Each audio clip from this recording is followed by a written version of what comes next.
வணக்கம் குழந்தைகளே. இன்னைக்கு நான் உங்களுக்காக ஒரு மிகப்பெரிய மரம் பற்றிய கதையை சொல்லப் போகிறேன். அந்த மரம் நம்மளுடன் ஒரு பெரிய அம்மா மாதிரி தான். அவன் பேர் அம்மா மரம். நாம் பார்வை வைக்கும் அந்த பெரிய மரம் வனம் முழுக்க வாழும் உயிர்களுக்கு மிகப்பெரிய நிழலை, வாழ்வை, காற்றை தருகிறது.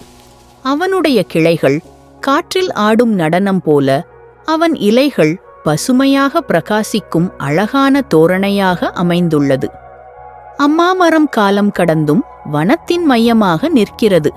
அதன் கீழ் நிற்கும் குழந்தைகள், விலங்குகள் எல்லாம் அவன் பாதுகாப்பில் இருக்கின்றனர்.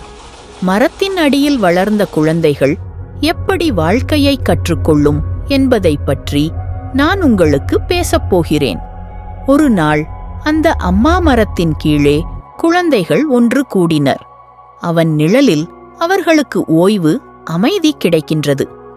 மரத்தின் வேர்கள் போல வாழ்க்கையின் அடிப்படைகள் எப்படி தேவை என்பதை கற்றுக்கொள்ள அவர்கள் முயற்சி செய்தனர். மரத்தின் கொம்புகளோ வாழ்க்கையின் சக்தி போன்றவை. அவை வலிமையானவை, மற்றவைகளுக்கு ஆதரவாக இருக்கும். குழந்தைகள் மரத்தின் இலைகளைப் போல வாழ்க்கையில் நாம் மாற்றங்களை ஏற்றுக்கொள்ள வேண்டும் என்று கற்றுக்கொண்டனர். காலம் மாறும்போது மரத்தின் இலைகள் மாறி வண்ணம் மாறும். அது புதியது, அழகானது ஆகிறது. அதேபோல் நம்முடைய மனங்களும் புதுப்பிக்கப்பட வேண்டும் என்று தெரிந்தது. அம்மா மரம் சொல்லியது, நாம் ஒருவருக்கொருவர் ஆதரவாக இருக்க வேண்டும்.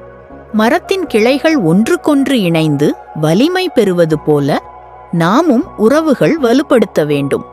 மரத்தின் பச்சை இலைகள் புதிய வாழ்க்கையின் சின்னமாகும்.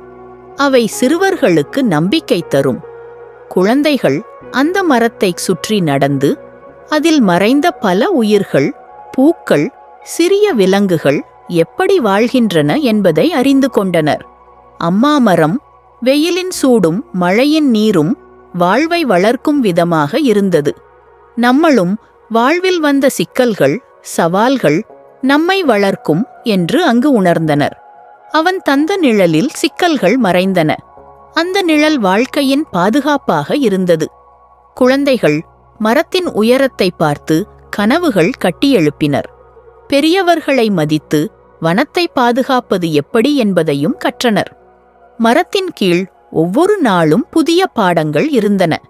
அமைதி, பொறுமை, உறவு மற்றும் மகிழ்ச்சி போன்றவை. இவ்வாறு அந்த பெரிய அம்மா மரம் குழந்தைகளுக்கு வாழ்க்கையின் உண்மைகளை மெதுவாகவும் நிம்மதியாகவும் கற்றுத்தந்தது. இப்போது நாம் சிந்திப்போம், நம் வாழ்விலும் அப்படி ஒரு அம்மா மரம் போல நடந்து பிறருக்கு நிழல், ஆதரவு வழங்குவதற்கு முயற்சிக்கலாம். இந்த கதையின் மூலம் உங்களுக்கு வாழ்க்கையின் சிறிய, பெரிய பாடங்களை எடுத்துக்காட்ட முயன்றேன்.